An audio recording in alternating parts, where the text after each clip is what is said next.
I had a starting point, and the starting point was this very scared, immature, fragile kid. But through figuring out this fragile kid, I found out, well, shit, through all this fucking muck and shit, this can come out the other end. A person that has 4,030 pull-ups, who runs miles and miles and miles at a time. But we all have these abilities, not just to run and do pull-ups, but these abilities that once we go back into our dark holes, that a lot of us have. A lot of us come from, insecurities, a lot of issues, but we don't want to visit that place. Place is scary. Place is something that we want to forget about. I had the courage, finally, to go back in there and organize that shit. Get it organized in my mind and figure out, where to start from. So, but the journey led me to the so-called superhuman stuff that I do now. I do spring clean every fucking day in those dark cupboards. Those dark cabinets, the ones I start with first. That's the real me, man. That's the real me. That's why I'm not ashamed. I don't hide. I used to hide. I don't hide anymore. He's exactly right. I don't know all the fucking science behind shit. I know what I know. That's why I don't listen to anybody anymore. I don't listen to shit. I think most people are full of shit. Because I know the deep, dark secrets of those fucking cupboards. It's ugly, man. And every day I'm talking to him, every day I'm cleaning them. I'm cleaning them and I'm talking to the same demons that came out of those fucking cupboards as I'm cleaning them. Sometimes I go right back in them again. It's not easy. And this is why most of us why I am misunderstood. Because what comes out of those cabinets that I'm cleaning, sometimes they see on Instagram. Sometimes they'll see in the podcast. Sometimes they see in this one. I turn people off. Open up your own cabinets. And then go talk about it. Let me see how pretty it looks. Let me see how pretty you sound. Let me see how put together your words are. I bet you a fuck or a motherfucker comes out, because for you to go back in there again to clean the same fucking cabinet that the demon came out of, take some big balls, bro. To do it every day of your life. To go back in there and spring clean every day. Not once a fucking year. Once every decade. Every day it gets dusty. And every day you don't start with the victories. You don't go, oh, this is nice. Look at my I love me wall. Let me clean up this, a little dusty. No, I go right for the things that are gonna keep me buried. And I go right there first, because if I don't clean those out first, the day doesn't start. So what he's saying to me is truth. And like I told you many times a day, I can never figure out how to explain this shit to people, because I'm not neuro nothing. I'm just a guy that said, okay, we gotta start in the dungeon and we gotta stay here for the rest of our lives. For you to become successful, the dungeon is a place that has to be clean. And it's the scariest place to be. That's why I'm misunderstood, because I'm speaking from the dungeon. That's why I am successful, because I go there every damn day. And that is the truth, what he says. It's the exact truth. Those cabinets are fucking dusty, dirty, and scary as shit. Broken glass, fucking dark, spiders, cobwebs, but most of all, your biggest fears. The biggest things that put you in the fucked up place you are today are in there. That's why we all like to keep them shut, even like to lock them up, act like they never happened. That's why you never grow. You never improve. You never have real conversations like we're having right now. Never. Oh, no. Let's not go there. I talk to so many people who tell me that. Let's talk about this. Because they'll tell me, but they can only say it once. And they'll say it in passing. They won't get deep in the weeds with it. Like, you can't just clean it. Motherfucker, you gotta spit shine that motherfucker. You gotta relive it. Every fucking detail of it. You can't just be like, oh yeah, my dad beat me. And it is what it is. Hey, it is what it is, motherfucker. It's killing you. It's taking over your whole fucking life. But that's the conversation. Yeah, my dad beat me. I'm fine now, though. I'm good. Okay. All right. No, you ain't. You ain't fine. You ain't fine. This is real talk. People don't have that. So your boy's right. 100% right. Scary as shit. It's scary as shit.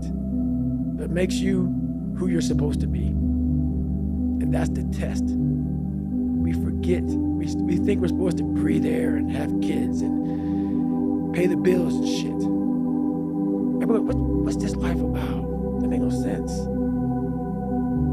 Being tested, my friend. Tests come when you have not studied. Tests come when you think that you're in a great place. That's the test. The test is every day of your life. And most of us fail because we don't know why we're here. Because we don't go inward to say, oh, you gave me a lot of shit to fix, man. And this test sucks. This little boy, his parents reached out to me, and he was getting so much hate at school. And we get so many emails, I can't check them all. But I get to them, but later on, much like 2 or 3 months later. So this guy wrote us, and this kid was having a hard time with bullies. And when I got to his email, I got to it, called his family up, said, hey, what's going on? You know, it's David Goggins. They were all happy to hear it. He had killed himself.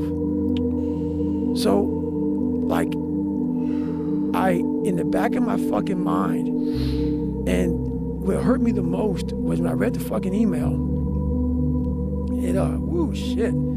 I gotta get my shit together. I wasn't gonna bring this shit up. I read the email, and they said, you can help our son. You know, our son really admires you. And that's why I'm very vocal for a lot of reasons, but I have to be strong because I know a lot of people aren't. So, you know, that's why I don't cower from shit, you know, at all. You want to fucking, you know, I'll take on whatever challenge is in front of me. I'll take it on because a lot of people don't have that courage, and it's hard to be brave. It's fucking hard to speak up for what you believe in. And they wrote this great email to me, and they wanted me to talk to their son. His son was a big follower of mine, and so I called, and he's like, yeah, and it was a very silent pause, and they told me what happened, and he hung himself, and I was like, it was fucked up. So, you know, that's why another reason I hate being a public figure, because it's not a public figure that I am. Like, it's funny, I hang around some people who are real public figures, you know, like celebrities, and I have people coming to me first. Like, I'm talking about famous motherfuckers. And people come to me first, and they want to share their story and their life with me about how they changed. And that's a massive responsibility that people don't understand. Like, when they come to you and they share the demons that they've gone through and the hardships that they've gone through, and they say you and your book and what you've done and your social media page. That's why I make sure, I want to go at people so hard, Joe, sometimes, man, for fucking talking their shit to me, man, and lying and shit. I make sure that my social media only has, like, let's fucking get it today. Let's fucking get it. They go, man, why don't you follow anybody? Man, I'm not into that shit, dude. I want you fuckers to understand, dude. I'm your biggest for you who aren't bitching and whining and complaining. I'm your biggest fucking cheerleader. I want to see you do great. I want to see you do great. And a lot of that shit comes from that fucking email from that kid who killed himself. That I got to like 2 or 3 months too late. And that fucking shit, every day I fucking wake up, I'm like, fuck, man. Fuck. I gotta be honest. I gotta be right. I gotta be better. And that's when you know that when you're trying to do your best, your life sucks. And people don't get that. When you're trying to have the best character, when you're trying not to fucking lie, you're trying not to fucking put people down, you're trying to live, you're trying to set the standard. When you're trying to be the standard, and that standard is, you know, there's so much going wrong and going off in this world, that if people can focus on themselves being better versus throwing hate and fucking all this shit that happens out there and people talking shit around them. That's why I won't mention no motherfuckers' names. I'm not trying to hurt you, man. But I'm trying to be the standard. And sometimes life is just not fun when you're like, can't do that, can't say that, gotta watch out for that. Yeah. I gotta wake up today. I gotta grind, because there may be a motherfucker out there that sees me in their fucking car that says, all right, I'm gonna go home and be better today. So all these things are in my fucking mind. Every fucking day I wake up, every fucking day. And I try to get the emails. It's me and Jennifer. But yeah, people fucking, it's crazy, man. People come up to me and tell me their stories, man. It's fucking very humbling that this kid that came from fucking nothing is now helping people who, it's just funny. And people call me crazy a lot. Man, you're so fucking crazy, but what you do? And I look at him straight in the eye and I say, man, I'm not crazy. I'm just not you. I'm just not who you are, who you want to be. I have a responsibility, man, and I gotta fucking take that seriously. I'm in constant study of myself. And I know what needs to be conquered because I'm constantly going through what I don't like, what I'm not comfortable with. I know, and only I can fix these problems because I have to face these problems. So I have a rolling log on what needs to happen. So I'm really good about being accountable about, okay, you need to be better here, you need to be better here, you need to overcome this, overcome that, and I do a good job of doing that. I'm not about money. Not about money at all. It comes. You have to first be authentic. What is your fucking brand? There's a bunch of people who are doing business right now who don't know what the fucking brand is. They're trying to figure it out. They're trying to piggyback off someone else. Let me take this and steal this. Everything I say and everything I do is authentic to me. And I'm not out here trying to make money off of you. I'm out here trying to help you. When you truly want to help somebody out, that's when you have a business. Your business is when you truly are looking to help, have a good product. The product right now is myself. Like basically, are you living what you talk? Are you being who you are? So therefore, people say, hey, David Goggins, I may not like him, but every fucking day I know this guy. Every day I wake up, I know he's out there doing something. I know he's getting out there. I know when he talks, he's speaking truth, whether it be whatever. So what I've done with my business is I made it very true to who I am as a person. I'm not someone else. I'm not trying to fake something, and I'm not looking for your fucking money. I'm here to help you. And when people see that you're here to help you, that's when you can form a business. But people can see right through bullshit. They can see right through bullshit. So once they see through bullshit, your business is done. You're not authentic anymore. You're just a piece of shit. So people see true. So sometimes in your business, you may not make a dime for a while. You have to gain trust of people. You have to have a good product. It has to be about the people, for the people, and not about you. There can't be any underlining things, but very few people can do that nowadays. A lot of people nowadays are slugs. They're cockroaches. They're bottom feeders. They just are. They want that quick dollar. It's about me. It's about me, about me, about me. If that's your fucking mindset, your business is done. Some people make it, but they don't last real long. They don't last long. So for me, I come from hell. I had to persevere through a lot. I got judged growing up. So all I want to truly do for people is I'm for the fucking underdog. I want to see you fucking crush every motherfucker on the planet Earth. Anybody that said you can't, no. But you might be your biggest bully. You might be telling yourself you can't. That's my business. Whether it makes money or not, I can give a fuck. That's what it's all about, man. I want to see you at the end of the day say, look, man, hey, Goggins. When I'm walking through the airport, hey, man, you fucking saved my life. Now I tell everybody to go fuck themselves, man, because I changed my whole life around. That's the business. And if you can do that, you're rich as shit. One day that thing's gonna come up. And if you're not constantly performing without purpose, you're not gonna be ready when the time comes. It's this magical thing, purpose, that we're all looking for. But what's funny about it all is that we need these things to perform. But we don't take a second to realize the purpose is always there. The purpose never leaves us because the very purpose is you. You are always the purpose. There may be another purpose, like being a SEAL or going to college or whatever, but the main purpose in life is you. So if you wake up in the morning and you don't want to do something, you don't care enough about yourself. And that's what you need to really research is, man, why am I not doing this for myself? Because that is the number one purpose in life, is to better oneself. So that's the only purpose I fucking need. So the reason I get up every day, even though there's no race or there's no school, or there's nothing in front of me, is because I have pride in myself. So many people that have the ability and just refuse to get off that couch, refuse to study a few more hours, refuse to go deeper, to go further. And that's where I gain the advantage. It's so easy to be great nowadays, my friend, because most people are weak. Most people don't want to go to that extra mile. Most people don't want to find that extra because it sucks. It's miserable. It's lonely. You talk about that you were kind of, lonely by yourself. I was the same way. And that used to hurt me growing up. Now I fucking thrive in that shit. That's the only place to be. What haunts you the most? What haunts me the most is that if I would have died at 300 pounds, let's say I was 75 years old, I got to heaven, and God has a chart like that on everybody's life.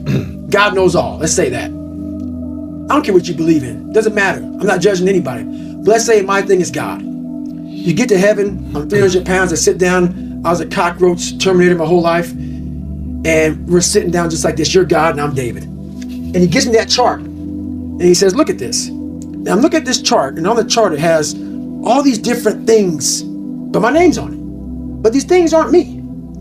I was gonna change the world. I was gonna set records. I was gonna be a Navy SEAL. I was gonna be all these things in the military that I accomplished. You're gonna get the VFW award. You're gonna be honored here, honored there. And I'm like, God, this isn't me. Like it says David Goggins, I was an Ecolab guy, I sprayed for cockroaches, and I'm 300 pounds. It said here, I'm 185. It says here, I got a bachelor's and a master's. It says all these things. And God goes, no, that's who you were supposed to be. Wow.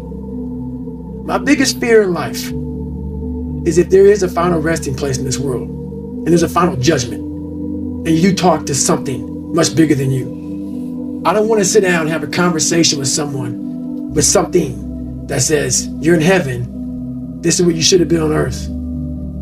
And are you really in heaven now, or are you in hell? Thinking about how much I left on the table for fear, for not willing to go over the wall and over the next wall and over the next wall. So in my mind, I believe that. And God knows all. At least I believe that. I want God to be up there right now as we're speaking, writing stuff down, saying, my God, he exceeded even my expectations. Wow. That's how I live my life. I now know that there is no cap on the human mind. There's no cap. We cap it ourselves. No one understands what the fuck I'm going through. And if you keep that mentality, you're gonna stay in the same exact spot that you're in, that no one understands me. There's millions of people. Why do you think a book that I self-published, is doing so well? With a story that's so fucked up. People like, I'll never forget when I went to a publishing house, like, who's gonna resonate with this story? No one's gonna buy this book. I'm like, are you not in the world? Are you not in society? You're never alone. Everybody's going through shit. So when people get this mentality of like, you don't understand me, you can throw a fucking rock to someone that can understand you if they're willing to break themselves down and stop hiding. A lot of people understand you, but you gotta stop hiding. And that's why I tell people, a lot of people are going through shit, they just hide better than you did. That's all they did. They was hiding better. Every day of my life, I believe in quiet. There's no growth outside of quiet. The world's too noisy. Your mind needs quiet for you to find who you are. People ask, what's my purpose? Why am I here? You're not gonna find it nowadays unless you lock yourself in a quiet room in your mind and find it. It's too noisy. For me, I could be in a busy street in New York City, horns honking, and I'm walking around with like nothing. It's me and myself in a quiet spot. And when you are constantly reflecting on who you are, where you've been, the journey you've gone through, the journey you can continue going through, the feeling's always there. You don't allow the world to pull you so fast that you forget. You don't allow yourself to pull you so fast that you forget. It's not about staying in that moment. It's about you want to get to the point where that feeling follows you like breathing. It becomes a part of your life, part of your DNA. But it's made Like these calluses on my hands right now, they're made. Yeah. They are now on my brain. This is now a part of me. If you like bench pressing and you bench press all the fucking time, what are you finding out? If you like to swim, that's all you want to do is swim, what are you finding out? Put that, people always, people talk about triple down on your fucking strengths. Right. That's the fucking weakest shit in the world. No, triple down on your fucking weaknesses. Yeah. Find out something about yourself. You already know the good shit. You already know the happy shit. Right. That's why on my Facebook page, everybody goes, why don't you talk about good times? You know how to get through that shit, motherfucker. You don't need a fucking, you don't need no one to tell you how to get through. It's happy. Right. That's easy shit. Right. I'm going to tell you how you can help yourself get through the times that suck. Real life. This is real life. 90% of your life will suck. 10% will be fucking happy. You may be a lucky guy and have a lot of fucking money, have a great ass woman, all this shit. Trust me, one-on-one with that fucking guy, he's missing something. His life still sucks because he hasn't faced something that bothered him his whole fucking life. Something is still eating that motherfucker up. Almost everybody. Everybody. Eating you the fuck up. But maybe you found a good way, how I did growing up, on how to ignore that voice that's saying, you ain't facing some shit. Period, man. I'm not special. I just stopped listening. I listened to that voice. This is why I talk so fucking aggressive. People say, man, do you believe in God? You cuss so much. When I say fuck, it's letting you know what I'm thinking. If I try to make it all pretty and shit, that's not what my life was. It was a violent struggle daily to get where I'm at today. I'm not gonna water it down.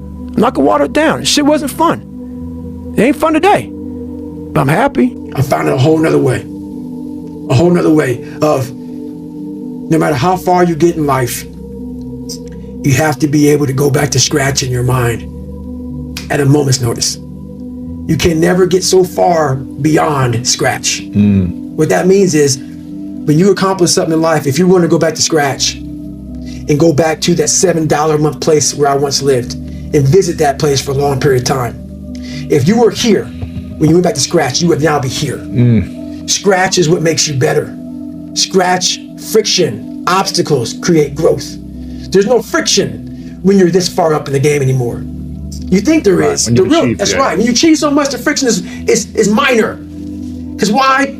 I'm sore. I'm gonna get a massage today. I'm hungry. I'm gonna eat today. The refrigerator is always full. So your comforts are now, so your discomfort is now very minuscule to your discomfort back here in the $7 a month place. So you have to go back to the total discomfort to then raise your level of where you're at now. I'm not saying stay there. Visit it.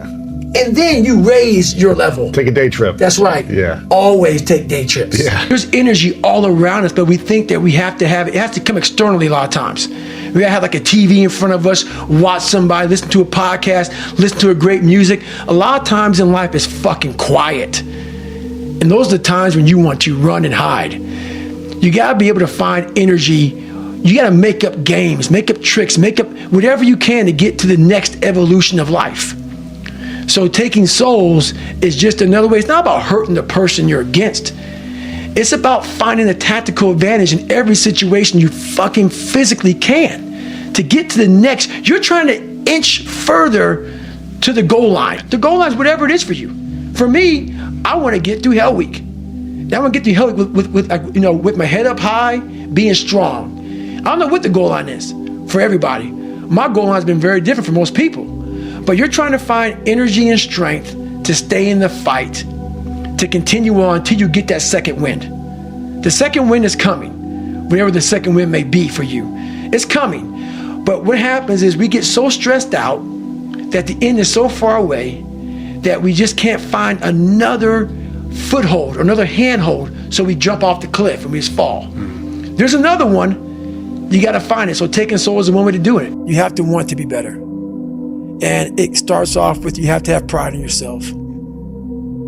You have to have pride in yourself. You have to have, there's something about you, whether it's your last name, whether it's just the smallest thing, you have to be proud of yourself. And if you have no pride in yourself, I can't give it to you. Because you're always going to compromise. You're always going to fold.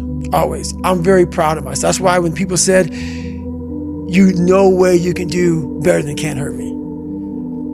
Roger that. We'll fucking see. It's that pride that wakes you up. Now I'm not talking about bad pride.